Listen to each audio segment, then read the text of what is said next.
ভাই আপনার সব ভিডিও ভাই দেখি ভাই আপনি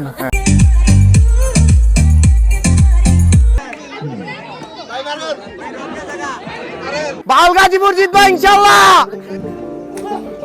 শীতের রাত মানেই গ্রামের মধ্যে ব্যাডমিন্টন খেলার আয়োজন। বন্ধুরা মিলে টাকা তোলায় লাইট কেনা, শাটল অ্যারেঞ্জ করা, সবাই মিলে কোর্ট তৈরি করা, নেট কেনা, যেন 2 মাস একটা উৎসব মুখর পরিবেশ চলে। এই আনন্দ শুধু বাংলাদেশের গ্রামেই আপনি পাবেন। মাঝে মধ্যে হয় ঘরোয়াভাবে টুর্নামেন্টের আয়োজন, এরকমই একটা ব্যাডমিন্টন অথবা আমরা এখন যাকে বলি ব্যাডমিন্টন। তো সেই ব্যাডমিন্টন টুর্নামেন্টের আয়োজন করেছিল গাজীপুর জেলার 24 নং ওয়ার্ডের ভানুয়া গ্রামের প্রবাসী সংঘের ভাই ব্রাদাররা। নর্মালি রাতের প্রোগ্রামগুলোতে যাওয়া হয় না তেমন একটা আমাদের, তবে এলাকার ভালোবাসার দাবি নিয়ে ভাই ব্রাদাররা যখন আমাদেরকে দাবি করে তখন না গিয়ে উপায় থাকে না। ভানুয়া গ্রামের সাথে আমার ছোটবেলার অনেক অনেক আবেগ জড়িত। আমি যখন প্রথম ক্যান্টনমেন্টে ভর্তি হই তখন শীতের সকালে সাইকেল চালিয়ে ক্লাসে যেতাম। 8টায় হতো ক্লাস, যেতাম সকাল 7টার দিকে, একেবারে কুয়াশায় ঢাকা থাকতো। ভানুয়ার উপর দিয়ে প্রতিদিন আসা যাওয়া হতো।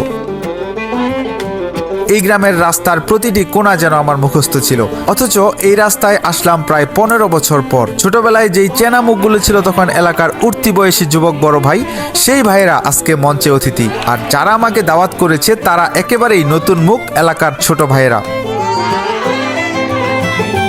যাই হোক, প্রবাসী সংঘের এই আয়োজনে আমাকে তারা যেভাবে সম্মানিত করেছে তা আমাকে অনেক বেশি আবেগ আপ্লুত করেছে।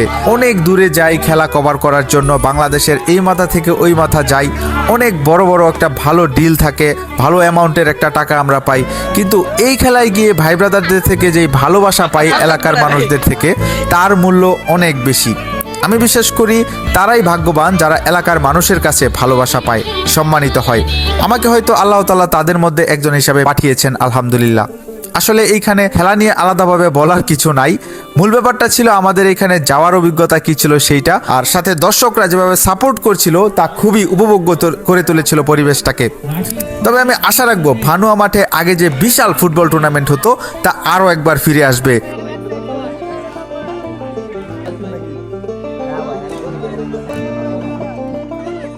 খেলা শেষ হতে তো অনেক রাত হয়ে যায়, বেশি রাত হয়ে যাওয়ার ফলে আমরা খেলাটি শেষ করতে পারি নাই। খেলার শেষে খিচুড়ি খাওয়া ছিল, আমাদেরকে তারা রিকোয়েস্ট করেছিল খিচুড়ি খেয়ে আসার জন্য, আমরা সেটা মিস করেছি। রাতের বেলা খিচুড়ি খাওয়ার আলাদা একটা ফিল রয়েছে ভাই, এইটা আমি এইবারই প্রথম এক্সপিরিয়েন্স করেছি এই বছর এসে। এরপর থেকে এটা আমি খুবই মিস করি, যেখানেই যাই আমার কাছে খুবই ভালো লাগে। এবং ব্যাডমিন্টন খেলায় এই যে উৎসাহ যে দিচ্ছিল তাদের ভাই ব্রাদাররা এখানে, এইটা ভাই ইনসেন ছিল, খুবই ভালো লাগছিল। এবং তারা এত বেশি ইনভলভ ছিল খেলার প্রতি, তাদের এক গ্রামের সাথে আরেক গ্রামের খেলা, একদিকে ভানুয়া, একদিকে পাজুলিয়া, তারপরে গাজীপুরা, চাপুলিয়া, এদের সাথে যেই একটা ফাইটিং হচ্ছিল দর্শকদের মধ্যে, এইটা ছিল খুবই এনজয়েবল। সো খুবই ভালো লেগেছে। ধন্যবাদ ভানুয়া প্রবাসী সংঘের ভাই ব্রাদারদেরকে, আবারও থ্যাংক ইউ জানাচ্ছি। আপনারা যে কোনো সময় ইনভাইট করলে আমরা আসবো, আপনাদের সাথে আমরা থাকবো সবসময়। ভালোবাসা আপনাদের জন্য। আসসালামু আলাইকুম।